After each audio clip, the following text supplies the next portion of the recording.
Hello दोस्तों, स्वागत है आप सभी का हमारे YouTube चैनल में। दोस्तों, आज के इस वीडियो में हम कक्षा 12वीं विषय भौतिक शास्त्र फिजिक्स के त्रैमासिक परीक्षा के लिए 100% पूछे जाने वाले प्रश्न देखने वाले हैं। जो आपका पेपर है आज ही के दिन है, अर्थात आपका 12 तारीख को आज पेपर है, तो आपका 2 बजे से पेपर है।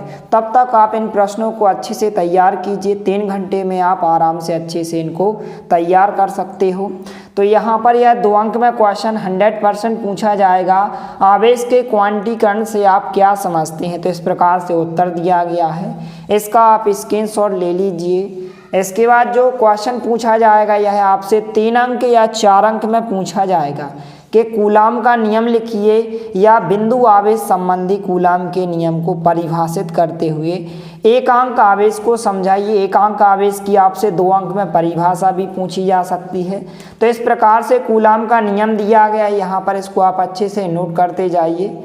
इस प्रकार से आंसर दिया गया है यहाँ तक।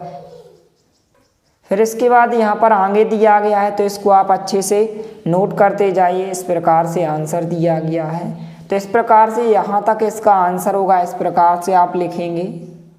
इसके बाद जो है एकांक आवेश की आपसे 2 अंक में परिभाषा पूछी जाएगी कि एकांक आवेश वह आवेश है जो अपने ही बराबर एवं सजातीय आवेश से वायु या निर्वात में 1 मीटर की दूरी पर रखने से उस पर 9 × 10⁻⁹ न्यूटन का प्रतिकर्षण बल आरोपित करता है। इस प्रकार से परिभाषा है, इसको आप अच्छे से तैयार करें। इसके बाद यह 100% 2 अंक में क्वेश्चन पूछा जाएगा कि विद्युत क्षेत्र किसे कहते हैं या फिर विद्युत क्षेत्र के तीव्रता की परिभाषा। तो विद्युत क्षेत्र किसी आवेश या आवेश समुदाय के चारों ओर का वह क्षेत्र जहां कोई दूसरा आवेश विद्युत बल का अनुभव करता है उसे विद्युत क्षेत्र कहते हैं। और विद्युत क्षेत्र की तीव्रता की परिभाषा आपको यहाँ से लेकर यहाँ तक अच्छे से तैयार करना है कि विद्युत क्षेत्र के किसी बिंदु पर एकांक धनावेश जितने बल का अनुभव करता है उसे उस बिंदु पर विद्युत क्षेत्र की तीव्रता कहते हैं। और इस प्रकार से इसका SI मात्रक भी पूछा जा सकता है कि SI पद्धति में न्यूटन प्रति कूलाम होता है तीव्रता का मात्रक, और विद्युत क्षेत्र की तीव्रता का CGS पद्धति में जो मात्रक होता है डाइन प्रति कूलाम होता है। इसको आप अच्छे से तैयार करें, तो आप इसका स्क्रीनशॉट ले लीजिए। इसके बाद यह क्वेश्चन 4 अंक में 100% पूछा जाएगा कि किसी बिंदु आवेश के कारण विद्युत क्षेत्र की तीव्रता का व्यंजक व्युत्पन्न कीजिए। बिंदु आवेश के कारण, तो इस प्रकार से इसका आंसर दिया गया है। तो इसको आप अच्छे से नोट करते जाइए। इस प्रकार से दिया गया है यहाँ पर। इसके बाद आगे दिया गया है, तो इसको आप अच्छे से नोट करते जाइए। इस प्रकार से दिया गया है। तो इस प्रकार से इसका ये आंसर हो जाएगा। आपको यहाँ तक इसको अच्छे से तैयार करना है। इसके बाद यह क्वेश्चन पूछा जाएगा कि विद्युत द्विध्रुव किसे कहते हैं? मात्रक लिखिए। जब 2 बराबर किंतु विपरीत आवेश एक दूसरे से अल्प दूरी पर स्थित हों तो इस निकाय को विद्युत द्विध्रुव कहते हैं। द्विध्रुव के दोनों आवेशों की मिलाने वाली रेखा को द्विध्रुव अक्ष कहते हैं। इस प्रकार से इस चित्र को भी आपको बनाना है, तो इसको आप अच्छे से तैयार करें। 2 अंक में यह परिभाषा पूछी जाएगी। इसके बाद 4 अंक में यह क्वेश्चन पूछा जाएगा कि विद्युत द्विध्रुव के कारण अक्षीय स्थिति में विद्युत क्षेत्र की तीव्रता का व्यंजक व्युत्पन्न कीजिए। इस प्रकार से क्वेश्चन पूछा जाएगा कि विद्युत क्षेत्र किसे कहते हैं? विद्युत द्विध्रुव के कारण अक्षीय स्थिति में विद्युत क्षेत्र की तीव्रता का व्यंजक व्युत्पन्न कीजिए। तो इस प्रकार से व्यंजक दिया गया है। इस आंसर को आप अच्छे से नोट करते जाइए। इस प्रकार से आंसर दिया गया है, समीकरण 1 आ जाएगा। फिर इसके बाद यहाँ पर दिया गया है, इसको आप अच्छे से नोट करते जाइए। इस प्रकार से आंसर दिया गया है, तो इसका आप स्क्रीनशॉट लेते जाइए। इस प्रकार से दिया गया है। और यदि आप चैनल पर नए हैं तो प्लीज़ चैनल को सब्सक्राइब कीजिए। इसके बाद यहाँ से लेकर यहाँ तक इसको आप तैयार करें। इसके बाद इसको भी आपको तैयार करना है कि विद्युत द्विध्रुव के कारण निरक्षीय स्थिति में किसी बिंदु पर विद्युत क्षेत्र की तीव्रता का व्यंजक, यह भी आपसे पूछा जाएगा। तो दोनों में से कोई एक पूछा जाएगा, इसलिए आपको दोनों को अच्छे से तैयार करना है। इस प्रकार से चित्र दिया गया है। इसके बाद इस प्रकार से दिया गया है, तो इसके आंसर को आप अच्छे से नोट करते जाइए। इस प्रकार से आंसर दिया गया है, यहाँ पर आप देख सकते हैं।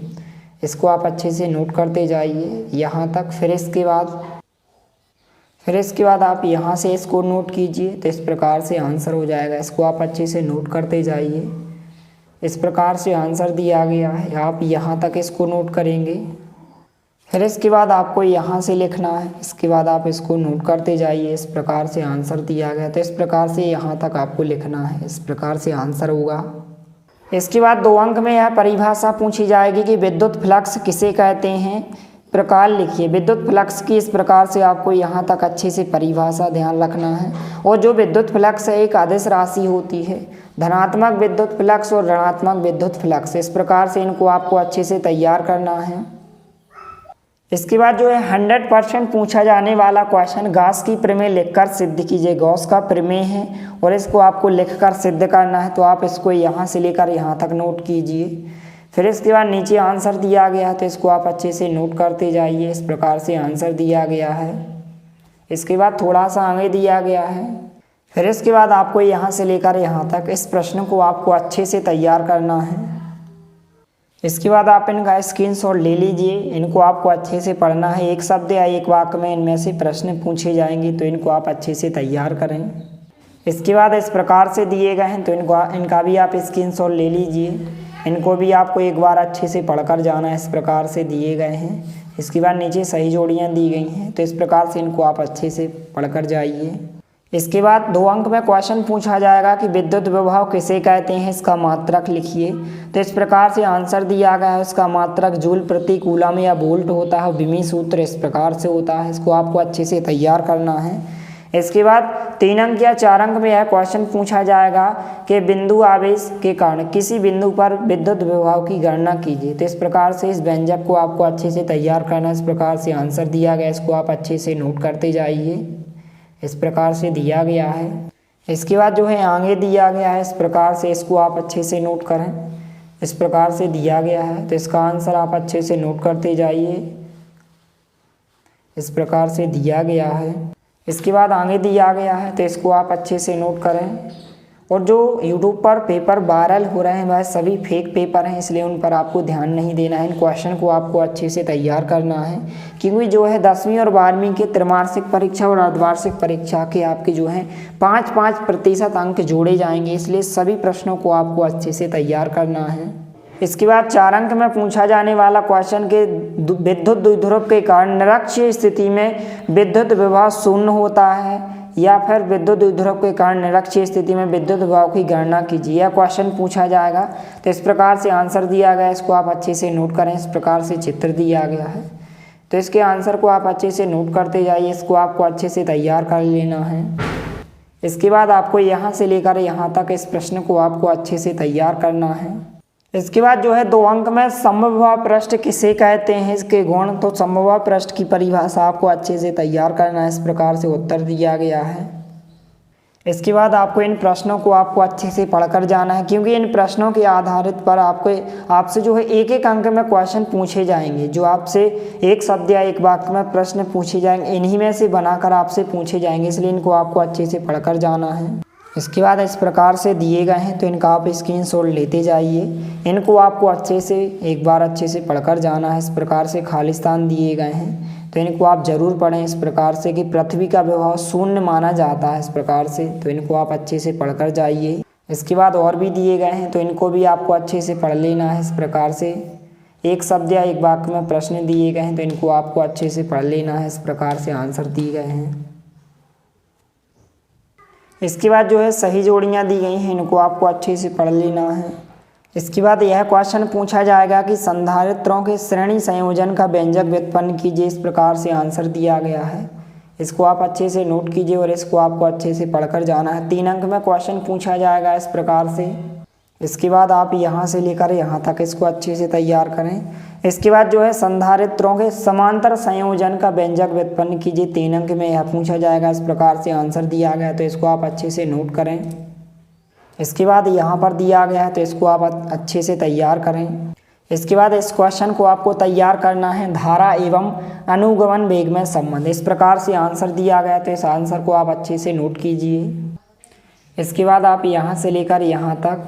इसके बाद जो 100% पूछा जाने वाला क्वेश्चन है ओम का नियम। केवल आपको ओम का नियम लिखकर सिद्ध नहीं करना, केवल आपको लिखना है कि ओम का नियम क्या है। तो इस प्रकार से आप यहाँ से लेकर यहाँ तक, और यह नियम दिया गया है, तो आपको जो है यहाँ से लेकर आपको यहाँ तक इसको आपको अच्छे से तैयार करना है ओम का नियम।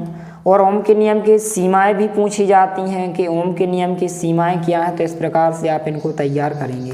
इस प्रकार से ओम का नियम दिया गया है, तो इसको आप अच्छे से तैयार करें। इस प्रकार से यहाँ दिया गया है। इसके बाद यह क्वेश्चन 100% 3 अंक में पूछा जाएगा कि धारा वितरण संबंधी किरचॉफ के नियम लिखकर सिद्ध कीजिए। तो इस प्रकार से आप यहाँ से लेकर यहाँ तक लिखेंगे। प्रथम नियम यह होता है, इसको आप नोट कीजिए। तो आप इसका स्क्रीनशॉट ले सकते हैं। इसके बाद इस प्रकार से आप चित्र बनाएंगे। इस प्रकार से यहाँ पर आप लिखेंगे यहाँ तक। फिर इसके बाद द्वितीय नियम जो होता है किरचॉफ का द्वितीय नियम इस प्रकार से होता है, आप यहाँ तक लिखेंगे। फिर इसके बाद थोड़ा सा आगे दिया गया है। फिर इसके बाद आप इस चित्र को बना सकते हैं और इस प्रकार से आप यहाँ तक लिखेंगे। इसको आपको तैयार करना है। इसके बाद आपको इनको पढ़कर जाना है, क्योंकि इनमें से जो है एक शब्द या एक वाक्य में प्रश्न बनाए जाएंगे, तो इनको आप पढ़कर जरूर जाएं। इस प्रकार से दिए गए हैं। इसके बाद सही जोड़ियाँ दी गई हैं, तो इनको आपको अच्छे से पढ़ लेना है। इस प्रकार से खाली स्थान दिए गए हैं, तो इनको आप ज़रूर पढ़ें।